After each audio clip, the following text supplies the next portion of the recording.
আসসালামু আলাইকুম, আশা করি সবাই ভালো আছেন। আলহামদুলিল্লাহ আমরাও ভালো আছি, সুস্থ আছি। দেখেন আমার টমেটো গাছে এত চুল কোথা থেকে আসছে। হ্যাঁ দেখেন টমেটো পেকে আলহামদুলিল্লাহ, দেখেন কি অবস্থা। আও মাশাল্লাহ, মানে এত ভারী হয়েছে যে ওকে উঠানো মুশকিল। দেখেন কি অবস্থা, পেকে একদম টইটুম্বুর হয়ে গেছে সব। এখানে এই যে মরিচ গাছগুলো মাশাল্লাহ। আর এখান থেকে দেখেন আমার মুকুল, আম গাছের প্রত্যেকটা গাছ থেকে মাশাল্লাহ মুকুল চলে আসছে আলহামদুলিল্লাহ। এদিকে যখন গুটি বেঁধে একদমই হয়ে যাবে, ওই পাশে দুটো দেখেন বড় বড় হয়ে গেছে মুকুলের এইগুলো। দেখেন এখান থেকে মাশাল্লাহ। আর আমার এই যে গাছটা দেখেন, কমলা গাছটা, কমলার ফুল চলে আসতেছে। আই এম সো এক্সাইটেড এবং খুবই খুবই খুবই মানে আমার আনন্দ লাগছে, কারণ আমি এটা নিয়ে খুবই এক্সাইটেড যে এটা কমলা খেতে কীরকম হবে। ফারসান নাসরি ভাইয়া বলেছিল এটা কমলা খুবই মজা মিষ্টি, তো দেখা যাক কী অবস্থা হয়। আর এখানে দেখেন এই যে আমার আম গাছে মুকুল চলে আসছে পুরো গাছ জুড়ে মাশাআল্লাহ আলহামদুলিল্লাহ। এদিকে সেভ করে রাখতে হবে, কারণ আমার ছাদে বানর আসে। গতবার আমার গাছের আমগুলো বানর অর্ধেক খেয়ে ফেলে দিছে, আবার সুন্দর করে রেলিংয়ে সাজায় রেখে গেছে। মানে এত দুষ্টু বানর কিছু আছে উত্তরাতে, যারা কিনা মানুষের কাছে কাছে এরকম হানা দেয়। আর এখানে এই যে মাশাল্লাহ দেখেন আমার স্ট্রবেরি গাছে স্ট্রবেরি চলে আসছে আলহামদুলিল্লাহ। এগুলাতে এখন ভার্মি কম্পোস্ট, তারপরে হাড়ের গুঁড়ো আর কিছু সরিষার গুঁড়ো খোল, এগুলো দিতে হবে এবং কীটনাশক স্প্রে করতে হবে। আমি ওই দিন এখানে আরেকটা গাছ এনেছি দেখেন, এটা মেবি ফেস্টিভ্যাল, যে আমেরিকান যে ফেস্টিভ্যাল যে জাতটা, সেটা যে একটা পেজ থেকে এনেছি এটা। ওই দিন আমার মালি এখানে দুটো গাছ একসাথে করে এই যে টবে লাগিয়ে দিয়েছে মাশাআল্লাহ। পাতাগুলো খুবই ঝোপালো। আর এখানে এই যে বাকি এগুলো লাগানো হয়েছে, এগুলো থেকে ফল চলে আসছে আলহামদুলিল্লাহ। এখানে আগে কিছু লাগানো হয়েছে। আর এটা আমি একদম স্টার্টিংয়ে এনেছিলাম, কিন্তু গাছটা একদমই মারা যাচ্ছে। আসলে বেশি আগে আনা আসলেই উচিত না।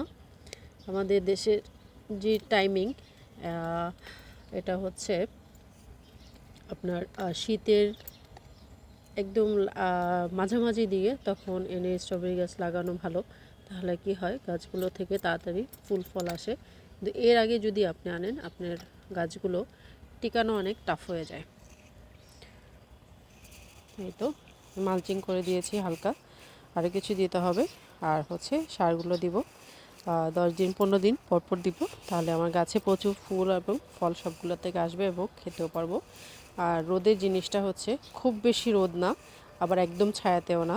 এই যে যেরকম এখন রোদ পাচ্ছে, রোদটা যখন ঘুরে যাবে তখন এই জায়গাটা ঠান্ডা একটু থাকবে, এতে স্ট্রবেরি ভালো হয় আমাদের এই ওয়েদারে। তো এই তো এখানে আমার এই যে একটা রেড ক্যাবেজ আছে, দেখা যায় হয় কি না। আর এখানে এই যে আমার নারিকেল বড়ই দেখেন মাশাল্লাহ বড় হয়ে যাচ্ছে। এটাকেও নেট দিয়ে ঢেকে দিতে হবে, নয়তো বানর এসে আর পাখি সব খেয়ে ফেলবে। এখানে এগুলো দেখেন মাশাল্লাহ খুবই সুন্দর আছে, আস্তে আস্তে বড় হচ্ছে। আর এখানে এই যে বাকি গাছগুলো আছে, এই গাছটা থেকে আম আসবে কিনা জানি না, বলা যাচ্ছে না, দেখা যাক। চলেন এই সাইডটাতে যাই, আমার লাউ গাছগুলো দেখাই। এখানে যে আমার চন্দ্রমল্লিকা, আমরা কিছু আছে, এই যে ধনিয়া, এটাতেও টমেটো, এখন এটা থেকেও কমলার ফুল বেরোচ্ছে এবং কমলাও গুটি বাঁধা স্টার্ট করেছে। আর এখানে এই যে মাশাল্লাহ লেবু গাছে প্রচুর লেবু চলে আসছে। এই যে আমার লাউ গাছে লাউ দেখেন বড় হচ্ছে আলহামদুলিল্লাহ। আল্লাহ তুমি রিজিকে রেখো। এই যে মাশাল্লাহ, এখান থেকে এই যে একটা লাউ হলুদ হয়ে গিয়েছে, এই যে এটা নষ্ট হয়ে গেছে দেখেন, কিছু ওষুধ দিতে হবে, ছাই ছিটাতে হবে। এখানে এই যে কিছু কিছু আছে, এটা একটা বড় হয়েছে। ওই পাশে আরেকটা গাছগুলো ভালো মাশাআল্লাহ আবারই হচ্ছে। পাতাগুলো হলুদ হয়ে যাচ্ছে কেন জানি না।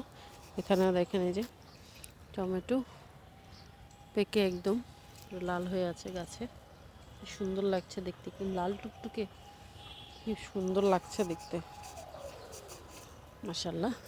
এখানে এই যে টমেটোগুলো লাল হয়ে আছে, মানে দেখতে এত সুন্দর লাগছে যে শীতও মরছে না। এখানে এই যে লাউ গাছ, এটা হচ্ছে ছোট ছোট হাজারি লাউ বলে সেটা। এখানে মাশাল্লাহ বেশ কিছু হয়েছে, গাছটাও মাশাল্লাহ সুন্দরভাবেই হচ্ছে। এখানে এই যে টমেটো উঠাচ্ছি।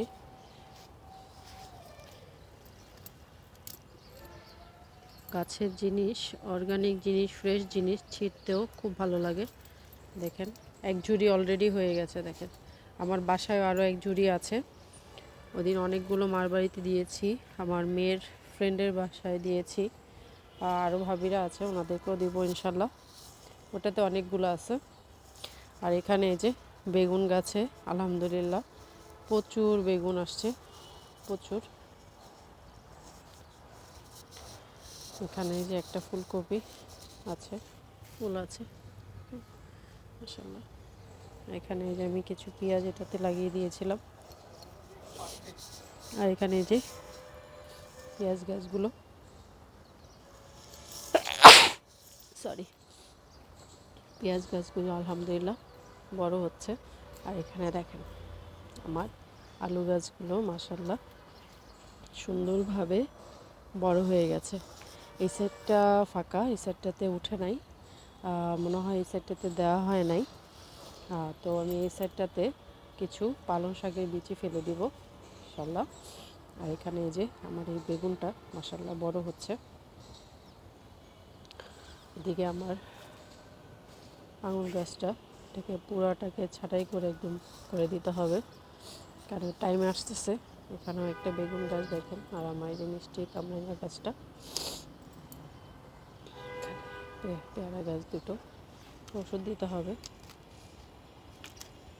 নতুন পাতা বের হচ্ছে থেকে। এই যে আমার লাল সবেদা। আর এখানে এই যে আমার বড়ই গাছটাকে কেটে দিয়েছি, কারণ ওকে আমি সোজাভাবে উঠাতে চাচ্ছি। সো কেটে না দিলে ওকে আমি সোজাভাবে উঠাতে পারবো না। এই মাথাগুলোতে কী বলে এটাকে, কীটনাশক দিয়ে দিতে হবে, সাফ যে কীটনাশকটা ওটা দিয়ে দিতে হবে, নয়তো এই যে ফাঙ্গাস পড়ে যাবে। ফাঙ্গাসি যে, সরি কীটনাশক না, ফাঙ্গাসের যে মেডিসিন সাফ, ওটা লাগিয়ে দিতে হবে। তাহলে কী হবে, এখানে এই জিনিসটাতে ফাঙ্গাস ধরবে না। এখানে এই যে আমার সাদা জাম গাছটা বেশ ভালো আছে। এখানে এই যে কাঠগোলাপগুলো আলহামদুলিল্লাহ এপাশে সবাই ভালো আছে মোটামুটি। আমি আরও কিছু আনারের কলম করেছি, ওই গাছটা অবশ্য আমার বাবার বাড়িতে, ওখানে করা হয়েছে। এখানে দেখেন আমার এই জারবেরাটা থেকে কলি বের হয়েছে, এটা ফুল ফুটছে। আমার রজনীগন্ধা থেকে যে কবে স্টিক বের হবে আমি জানি না। আমি মানে খুবই দুঃখ পাই, কষ্ট পাই যে আমার রজনীগন্ধা ফুল কেন ফোটে না। আমার খুবই ভালো লাগে রজনীগন্ধা। আর এখানে দেখেন আমার পেয়ারা গাছে মাশাআল্লাহ পেয়ারা চলে আসছে, বেশ কিছু আছে।